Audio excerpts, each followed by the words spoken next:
Ce pacte de stabilité est un pacte d'austérité. La réalité, c'est que l'application bête et méchante, du début d'ailleurs seulement, de l'austérité imposée par l'Union européenne à l'ensemble des pays.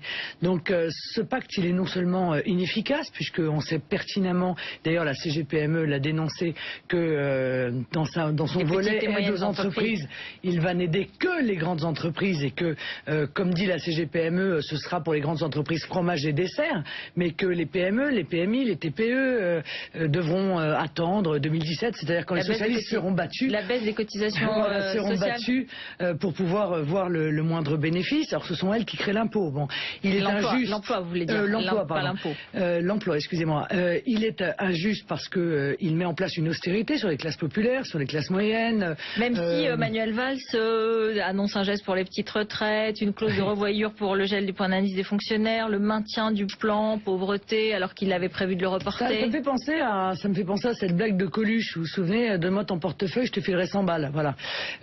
Donc il annonce l'horreur et c'est l'horreur moins 1 quoi. Bon d'accord, mais ça reste l'horreur. Enfin je veux dire, dans une situation où les Français sont dans très graves difficultés, cette austérité bien évidemment va peser, on le sait très bien, sur les classes moyennes, sur les classes populaires. Bon. Mais Marine Le Pen, est-ce que vous compareriez ce plan de 50 milliards d'économies à ce qu'a vécu la Grèce, l'Espagne ou l'Italie, sincèrement, ou l'Irlande?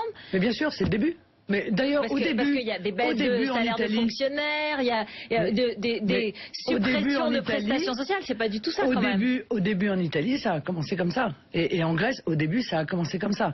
Et venons-en d'ailleurs, du coup, à l'efficacité de ce plan. On sait pertinemment aujourd'hui que les plans d'austérité qui ont été imposés à nos voisins n'ont pas rempli leur objectif.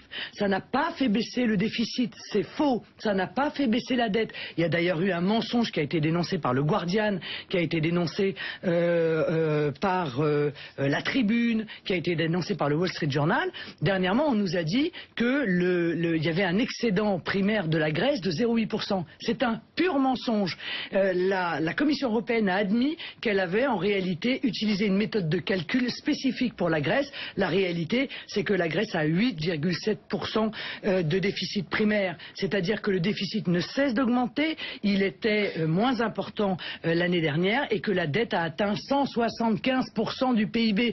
Donc ça crée du déficit, parce que ça crée de la contraction de l'économie, ça crée donc du déficit, ça crée de l'augmentation de la dette. En même temps, vous voyez dans ce plan de Manuel Valls aussi des mesures pour maintenir le pouvoir d'achat, ces fameux demi-SMIC par an, peut-être en cotisation de baisse, en baisse de cotisation salariale, 500 € à peu près par an pour les SMIC, ceux qui reçoivent le SMIC, mais aussi des baisses de charges sociales pour les entreprises, pour pouvoir et créer des emplois et investir. Donc il y a quand même le sentiment qu'on ne fait pas que fermer les robinets. On essaie aussi d'injecter un peu de pouvoir d'achat pour les Français. Non. On essaye de contrebalancer la violence de la cure que l'on va imposer, de la contrebalancer un peu pour ceux qui sont les plus modestes. En réalité, ça s'appelle un jeu de bonneteau.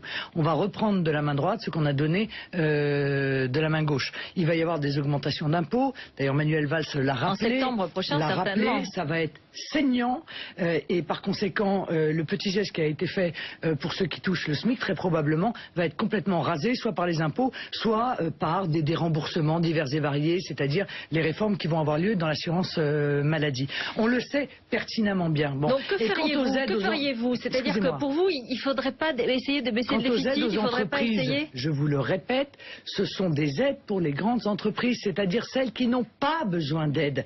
Et celles qui ont besoin d'aide vont voir passer le train devant leur nez et n'auront aucun avantage à ce pacte. Donc il y a zéro bénéfice à ce pacte. Est-ce que vous ne feriez pas, vous, si vous étiez au pouvoir, vous n'essayeriez pas de baisser les déficits, de baisser la dette de la France Voilà, moi je changerais d'abord le modèle économique de la France. Oui, vous sortiriez de l'Union européenne, vous sortiriez de l'euro. Mais je mettrais en place un protectionnisme économique pour éviter que nos entreprises ne tombent les unes après les autres à cause de la concurrence internationale déloyale. J'arrêterai la directive détachement des travailleurs qui met en compétition nos salariés français avec des salariés à bas coût qui viennent de l'étranger. Alors qu'il y a des problèmes structurels qui seraient pas résolu Non, par c'est ce que vous ça qui est proposez. structurel. C'est le modèle économique qui est une erreur structurelle. C'est cet ultralibéralisme qui tue notre économie. C'est ce qui fait que l'Union européenne est le trou noir de la croissance mondiale depuis 10 ans.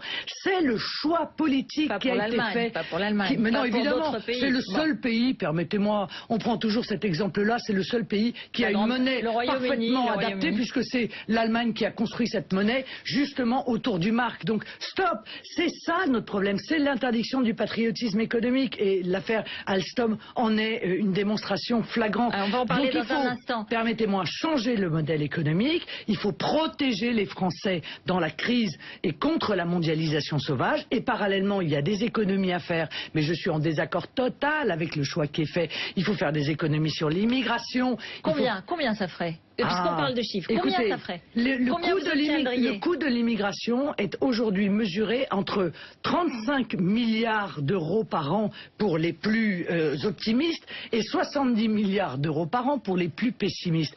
Prenons deux éléments. Le droit d'asile a explosé. Le coût du droit d'asile a explosé. Il est aujourd'hui proche de 800 millions d'euros par an. L'aide médicale d'État est aujourd'hui proche de 800 millions d'euros par an. Vous voyez que des sources d'économie, il y en a. La fraude sociale, rien n'a été fait contre elle. Nous versons 7 milliards d'euros par an à l'Union européenne. Nous versons des plans. Nous versons des plans de renflouement de l'euro. À combien en est-on? 70 milliards d'augmentation de la dette, donc 40 milliards qu'on a d'ailleurs prêtés à la Grèce. Croyez-moi, compte tenu de la situation, on n'est pas prêt de les revoir.